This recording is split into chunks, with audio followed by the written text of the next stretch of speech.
எவனோ ஒருத்தர் ரூமுக்குள்ள ஒரு கேமரா வச்சுக்கிட்டு என்ன வேணாலும் பேசுவான்னா சாஸ்திரி பவன் கருணாசி மேல பட்டா மாறணும்னு சும்மா இவரும் மற்றும் பலரும் இருக்கிறாருன்னு என் பேர் எழுதுறிய. சரவெடி காமெடியாய் சாதிக்க தொடங்கியவர். வியர்வை சிந்து விவசாயியாகவும் அரசியல் அதிரடியிலும் கலக்குபவர். பறவைகளின் மாநாட்டை போல பார்க்கும் மனிதர்களோடு பழகும் குணம் கொண்டவர். வழிபோக்கனாக கிடைத்த வாய்ப்பு, வாரி வழங்கிய நடிப்பு. கருணாஸ் அவர்களை பேச அழைக்கிறோம்.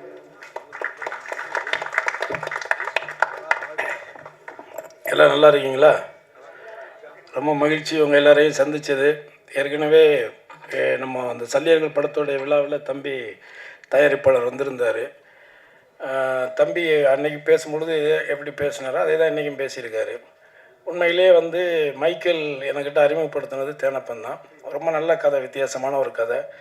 அந்த பையன் இவ்வளோ அணித்தரமாக அழுத்தமாக பேசுகிறதுக்கு காரணம் கடினமாக உழைச்சிருக்கார். அவருடைய ப்ராடக்ட் மேலே அவருக்கு ரொம்ப நம்பிக்கை இருக்குது.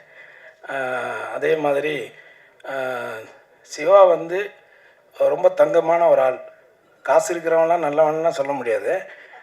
காசு இருக்குங்கிறதுக்காக அவனை நல்லவன்லாம் சொல்ல முடியாது. காசு தான் எல்லார்கிட்டையும் இருக்கு. காசு வச்சுருக்கவங்களாம் நல்லவன் கிடையாதுல்ல. ஆனால் இவனுக்கிட்ட காசு இருக்குது. ஆனால் அந்த காசு அவன் ஈஸியாலாம் சம்பாதிக்கலை. அவன் ரொம்ப கஷ்டப்பட்டு தான் இந்த இடத்த போய் பிடிச்சிருக்கிறான்.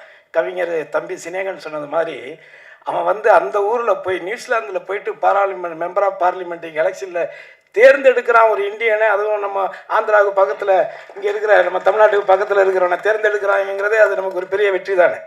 ஸோ அதனால் அந்த இடத்துக்கு வர்றதுக்கு தம்பி ரொம்ப உழைச்சி தான் இந்த இடத்துக்கு வந்திருக்கான். ஆனால் ரொம்ப ரொம்ப ஒரு அப்பழுக்கற்ற ஒரு தாய்ப்பால் மாதிரி அவன். அவ்வளோதான், இதுக்கு மேலே அவனை பற்றி நம்ம சொல்ல வேண்டியது கிடையாது. அவன் ஒரு தாய்ப்பால் மாதிரி அவனுடைய குணம் எல்லாமே. அதனால் அப்படி ஒரு நல்லவன், ஒரு நல்ல படத்தை, ஒரு நல்ல உழைப்பாளியை, ஒரு ரொம்ப திறமையான பையன். அவன் எல்லாமே அவனே ஒத்துக்கிட்டான். ஷார்ட் டெம்பரு அது இதுன்னு சொல்லிட்டான். அது எல்லாமே பிடிவாத என்ன கிரியேட்டர்ஸுக்கு இருக்கிறது தானே. தான் நினைக்கிறத அவங்க கிடைக்கணும்னு நினைப்பாங்க.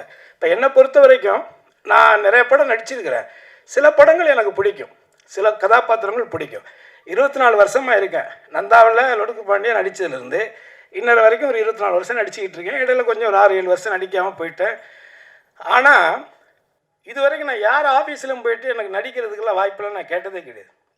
ஏன்னா எப்போ நம்ம அந்த வேலையை செஞ்சிட்டோம்னா அதுக்கப்புறம் நம்ம நடிக்கவே முடியாது. நம்மளை யாரும் கூப்பிட மாட்டாங்க. சினிமாவில் மட்டும்தான் நடக்கும். நம்ம ஒரு காமெடியனாக இருப்போம், இல்லை ஒரு கேரக்டர் ஆர்டிஸ்டாக இருப்போம். நம்ம கூட உட்காந்து சரக்கு போட்டுக்கிட்டு இன்னொரு ஆர்டிஸ்ட்டுக்கிட்டே கேட்பாங்க டேட்டு. நம்ம பக்கத்தில் உட்காந்துருப்போம். ரொம்ப வலிக்கும் அது. ஆனால் அதெல்லாம் நான் பார்த்துருக்குறேன், நிறையா பார்த்துருக்குறேன். அதெல்லாம் தேனப்பனே பண்ணுவான். என்ன அதில் என்ன இருக்குது? ஏன்னா தேனப்பனை இன்றைக்கி நேற்று எனக்கு அண்ணன் தான் அவர். இருந்தாலும் நாங்கள் கொஞ்சம் ரொம்ப நெருக்கம் 2 பேரும். ஏன்னா அதான் தயாரிப்பாளரே கொடுக்குறேன்னு சொன்னால் கூட இந்த ஆளுக்கு எடுத்து விட்டுருவான். தயாரிப்பாளர் சரிப்பா நல்லா, அதாவது நான் சொல்கிறது ரொம்ப வருஷத்துக்கு முன்னாடி உங்களுக்கு தெரியும். நான் பாடகராக இருந்து ஒரு கானா பாடகர் அப்படிலாம் இருந்து தான் நான் கிராமிய பாடகராக இருந்து தான் வந்தேன். கே சுரேகுமார் சார் ஒரு படம் நாட்டாமன்னு ஒரு படம் எடுத்தாங்க, உங்களுக்கெல்லாம் நான் வரும். அதில் நாட்டாமல் பாதம் பட்டா நல்ல வெள்ளாமல் விளையும்படின்னு ஒரு பாட்டு இருக்குல்ல, அந்த பாட்டு நான் தான் பாடினேன். சிற்பி சார் மியூசிக்கில் நான் தான் பாடினேன். அதுக்கு எனக்கு பாட வச்சுட்டு திருப்பி அவங்க கொஞ்சம் ஏதோ ஒரு இது கமர்ஷியல் ஏதோ ஒன்று சொல்லிட்டு அனுப்பிச்சிட்டாங்க. ஆனால் அந்த காசு பேட்டா கொடுக்குறதுக்கு 100 ரூபாய் 150 ரூபாய் என்னமோ 200 ரூபா கொடுக்குறாரு. இவர் தான் அதுக்கு மேனேஜர். நான் சொன்னேன், நான் அந்த பாட்டு பாடலைல்ல, நானும் உங்கள்கிட்ட வாய்ப்பு கேட்டேன். நீங்கள் தானே என்னை கூப்பிட்டீங்க, என் வாய்ஸ் நல்லா இருக்குன்னு. அப்போ 500 ரூபா குடியான்னு சொல்லி தான் சண்டை போட்டு வாங்கிட்டு போனேன் 500 ரூபா இவர்கிட்ட. ஸோ அதனால் இந்த சினிமா உலகம்ங்கிறது இப்படித்தான். இங்கே அவ்வளோ ஈஸியாக யாருடைய திறமை யாரும் இது பண்ணிக்கிறது இல்லை. என்னை பொறுத்தவரை என்னென்னா, ஒன்று வாய்ப்புகள் வரணும், வரலைன்னா வாய்ப்புகளை உருவாக்கிக்கணும். நான் உருவாக்க தெரிஞ்சவன். ஏன்னா நான் என்ன அப்படித்தான் உருவாக்கிக்கிட்டேன். ஏன்னா இந்த விழாவில் இருக்கக்கூடிய இசையமைப்பாளர் ரகு இருக்கார்ல, நாங்கள் ரொம்ப க்ளோஸ் நண்பர்கள். ஒரே இடத்துல ஒரு வித்து போன இந்த இங்கிட்டு தான் வடப்பள்ளியில் அந்த பாளையக்காரத்தில் அந்த ஏரியா, அதான் உனக்கும் தெரியுமே. இங்கே நிறையா பேர் என் கூட ட்ராவல் ஆனவங்க நிறைய பேர் இருக்காங்க. வேறு முகத்தில் வேறு அடையாளத்தில் உட்காந்துருப்பாங்க. சில பேர் ஏதோ ஒரு கோவத்தில் கூட இருப்பாங்க. சாப்பிட்ட இடத்துல கொஞ்சம் கம்மியாக போட்டிருப்போம். ஏதோ ஒன்று நடந்திருக்கும், ஏதாவது ஒன்று நடந்திருக்கும். எதுவுமே இல்லாமல்லாம் இங்கே இல்லை. பெரிய ட்ராவலிங் இருக்குது. 21 வருஷத்தில் ஒரு பத்திரிகையில் நல்லா என்னை எழுதலைங்கிறதுக்கெல்லாம் நான் சண்டையெல்லாம் போட்டிருக்கிறேன். வீட்டுக்கெல்லாம் போயிருக்கிறேன்.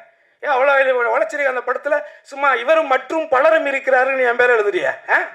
ஸோ அந்த மாதிரி.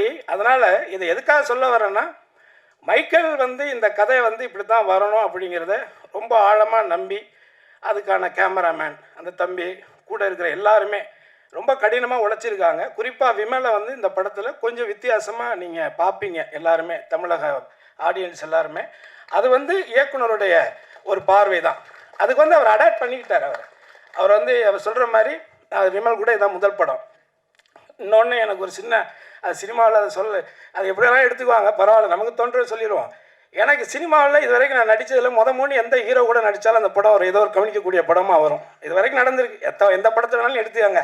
நான் கடைசியாக நடித்த ஜிவி பிரகாஷ் கூட நடித்த படத்துலேருந்து அதர்வா கூட நடித்த படம், யாரு கூட நான் மூணு நடிக்கிறேனோ அது வில்லல்ல அஜித் சார் கூட நடித்தா இருக்கட்டும், விஜய் கூட திருமலையில் நடித்ததாக இருக்கட்டும், இப்படி எந்த நடிகர்கள் கூட நான் மூணு போய் ஒர்க் பண்ணேன்னா அது எனக்கும் அந்த ப்ராஜெக்ட்டுக்கும் ஒரு ஹெல்த்தியாக தான் அமைஞ்சிருக்கு இது வரைக்கும். இந்த படத்தில் நான் எதுக்கு இதை சொல்ல வந்தேன்னா, நான் எந்த அலுவலகத்துக்கும் போயெல்லாம் எனக்கு வாய்ப்பு கொடுங்கன்னு நான் கேட்டதே கிடையாது. ஆனால் ஒரு கதை கேட்டுட்டு அந்த கேரக்டர் நான் நடிப்பேன்னு நான் அதுக்குள்ளே நிறையா யோசித்து ஆசைப்பட்டுட்டு அந்த கதையை என் பையன்கிட்டையும் சொல்லி என் ஒய்ஃப்கிட்டையும் சொல்லி சூப்பரான ஒரு கேரக்டர் கிரேஸ் அது கிடச்சிதுன்னா, ஒரு நடிகனா நம்ம செத்ததுக்கு அப்புறம் 4 படம் காட்டுவாங்கல்ல, அதில் ஒரு படமாக இது இருக்கும் கிரேஸ் அப்படின்னு நான் என் ஒய்ஃபுக்கிட்டே என் பையன்கிட்டே நான் சொன்னேன். ஆனால் திடீர்னு பார்த்தா அதில் நான் இல்லை, திடீர்னு இல்லைன்ட்டாங்க. ஒரு 1.5 வருஷம் ட்ராவல் பண்ணிட்டேன் நான். அந்த இதில் அந்த கொரோனாவில் அடிபட்டவன் தானே நானும். திண்டுக்கல்ல ஹோட்டல் ஆரம்பித்து அதில் ஒரு 2 கோடி ரூபா போச்சு. அந்த கொரோனா டயத்தில் தான். கொரோனாவில் இவன் மட்டும் பாதிக்கப்படலை, எல்லாருமே பாதிக்கப்பட்டான், உலகமே பாதிக்கப்பட்டுச்சு. ஆனால் அதில் எனக்கு ஒரு நல்ல நடந்துச்சு. அந்த கொரோனா டயத்தில் தான் இன்றைக்கி சிவகங்கையில் இருக்கிற தோட்டத்தை நான் உருவாகினேன். அங்கே தான் உட்காந்து அந்த கதையும் தம்பிக்கிட்ட கேட்டேன். ஸோ அப்போது அந்த கதை திடீர்னு பார்த்தீங்கன்னா வேறு ஒரு கம்பெனி, வேறு ஒரு நடிகர் அப்படின்னு போயிடுச்சு. அப்போ என் பையன்கிட்ட மறுபடியும் சொன்னேன், என்னடா ஆசைப்பட்டோம் கிடைக்கல. பட் ஆனால் ஒரு கதையில் ஒரு கதாபாத்திரம் நம்ம தான் நடிக்கணும்னு விதி இருந்தால் அதை எவனாலையும் மாற்ற முடியாது. அது மட்டும் ஆணித்தரமான ஒரு உண்மை. அதே விஷயந்தான் இங்கே இப்போ நான் சொல்கிறது விஷயம் வந்து வேறு யார் இருந்தாலும் கூட கான்ஃபிடென்ட், நம்பிக்கை மட்டும்தான் வாழ்க்கை. ஏன்னா அது நம்ம மேலே நம்ம நம்பிக்கை வைக்கலைன்னா அப்புறம் என்ன இருக்குது. அதனால் என் பொண்டாட்டிகிட்ட சொல்லுவேன், இன்னும் வீடு கட்டலை, நேற்று வந்து நடிகர்லாம் வீடு கட்டியிருக்காங்க, நீ இன்னும் வீடும் கட்டலை ஒன்றும் கட்டலைன்னு சொல்லிகிட்டு இருக்கிறா.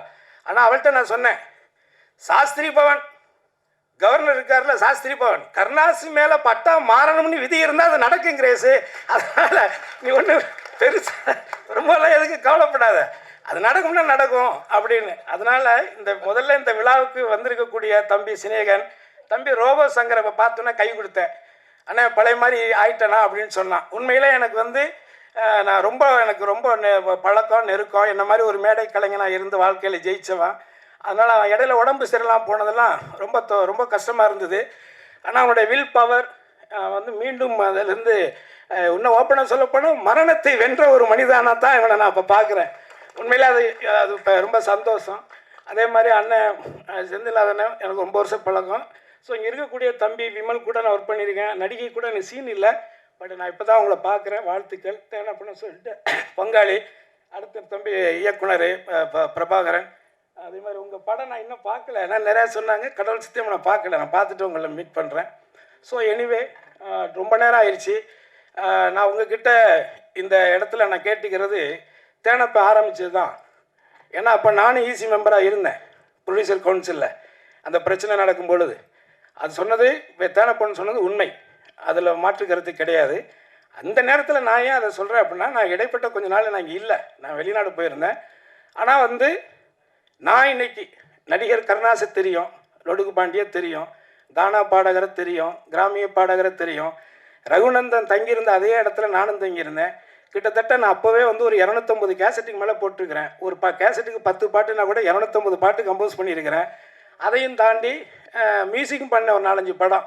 ஆனால் என் சக நண்பராக ஒரு துறையை தேர்ந்தெடுத்து நல்ல படங்களாக சொன்னது மாதிரி சினேகன் சார் சொன்ன மாதிரி அந்த மெலடி பாடல்கள் ராஜா சாருக்கு பிறகு அது ரொம்ப ஈர்ப்பாக, அது நம்மள மாதிரி கிராமத்து மக்களை வந்து இளைஞர்களை ஒரு தட்டி எழுப்பக்கூடிய ஒரு நுட்பமான ஒரு இசையமைப்பாளராக இன்றைக்கி என்னுடைய நண்பன் இருக்கக்கூடிய அதே மேடையில் அவர் இசையமைச்சிருக்கக்கூடிய அந்த படத்தில் நானும் ஒரு நல்ல கதாபாத்திரம் பண்ணியிருக்கோங்கிறது ஆல்மோஸ்ட் ஒரு 30 இயர்ஸ் 30 வருஷமாக ஒரே சும்மா ஒரு தெருவில் ஹார்மோனியத்தை வச்சுட்டு அவரும் வாசித்து நானும் பொட்டியை வச்சு வாசித்த காலங்களும் இருக்குது.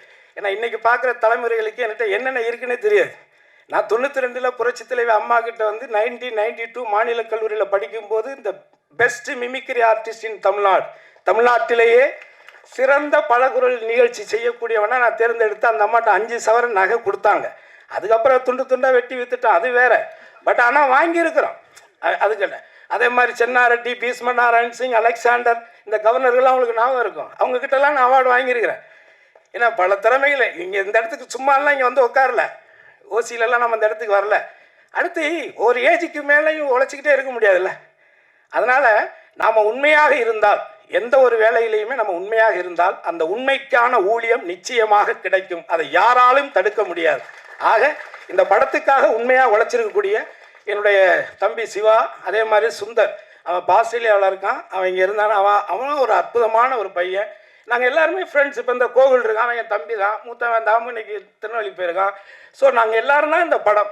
இங்கே இருக்கக்கூடிய அவர் எப்படி இயக்குனருடைய நண்பர்கள் எல்லாரும்னு சொல்கிறாங்களோ, அவரை விட எனக்கு இங்கே இருக்கிறவங்களும் நண்பர்கள், இங்கே இருக்கக்கூடிய நீங்களும் எனக்கு நண்பர்கள். ஏன்னா என்னக்கிட்ட எந்த ஒளியும் முறையும் கிடையாதுங்கிறது உங்களுக்கு தெரியும். சில பேர் ஏதோ கதை சொல்லிக்கிட்டு இருக்கிறாங்க, அந்த கதைக்கு ஒரு முடிவுரை இருக்குது. அதையும் யாரும் இங்கே அவ்வளோ ஈஸியெல்லாம் விட்டுட்டுலாம் போக மாட்டான். நான் ஒரு 30-40 வருஷம் உழைச்சி கஷ்டப்பட்டு நான் வந்து உண்டி எந்திரிச்சு வந்து உட்காந்துருவேன். எவனோ ஒருத்தன் ரூமுக்குள்ள ஒரு கேமரா வச்சுக்கிட்டு என்ன வேணாலும் பேசுவான்னா அதெல்லாம் வேடிக்கை பார்த்துட்டு போகிற பேப்பையெல்லாம் நான் கிடையாது. அதையும் நீங்கள் மனசில் வச்சுக்கோங்க. யாராக இருந்தாலும் சரி, அவங்களுக்கு புரிய வேண்டியவங்களுக்கு புரியும். அதனால் எதுக்கு இங்கே வந்து நம்ம வந்து அவனுடைய உழைப்பை வந்து உன்னுடைய வைத்த பிழைக்கிறதுக்காக இன்னொருத்தருடைய உழைப்பை நீ சுரண்டி சாப்பிட நினைக்கிறத விட ஒரு கேவலம் எதுவுமே கிடையாது. இது யார் ஒருத்தரும் செய்கிறவங்கள நான் சொல்கிறேன், யார் இந்த தவறை செய்கிறாங்களோ அவங்களுக்கு அது புரிஞ்சா போதும். ஆக இந்த 24 வருஷத்தில் இந்த தமிழ் சினிமாவில் ஒரு பாடகராக இருந்த காலத்திலிருந்து ஆனந்த விகடன் பத்திரிக்கை உங்களுக்கு தெரியும். அந்த பத்திரிகையில் நான் ஒரு பாப்பிசை பாடகனாக இருக்கும் பொழுது ஆகஸ்ட் 15 அன்னைக்கு அட்டைப்படத்தில் என் படத்தை போட்டாங்க. சும்மா இந்த இடத்துக்கு நான் வரல, அதுக்காக சொல்கிறேன். அதனால் இங்கே இருக்கக்கூடிய எல்லாருமே திறமையானவர்கள். இந்த திறமையாளர்கள் அத்தனை பேரும் சேர்ந்து ஒரு நல்ல படைப்பை வந்து உருவாக்கியிருக்காங்க. அதை உங்களுடைய பார்வைக்கு விரைவில் கொண்டுட்டு வருவாங்க. நீங்கள் பார்த்து உங்களுடைய கருத்துக்களை ஆணித்தரமாக இந்த உலகுக்கு உரைத்து மக்களை இந்த படத்தை திரும்பி பார்க்க வைக்க வேண்டிய வேலையை நீங்கள் செய்வீர்களேயானால் மேலும் பல மைக்கேல்கள் உருவாகுவார்கள், மேலும் பல படங்களை சிவா எடுப்பான் என்பதை உறுதி கூறி உங்களை அத்தனை பேரையும் சந்தித்ததில் பெருமை அடைந்து வாய்ப்புக்கு நன்றி கூறி விடைபெறுகிறேன். நன்றி, வணக்கம்.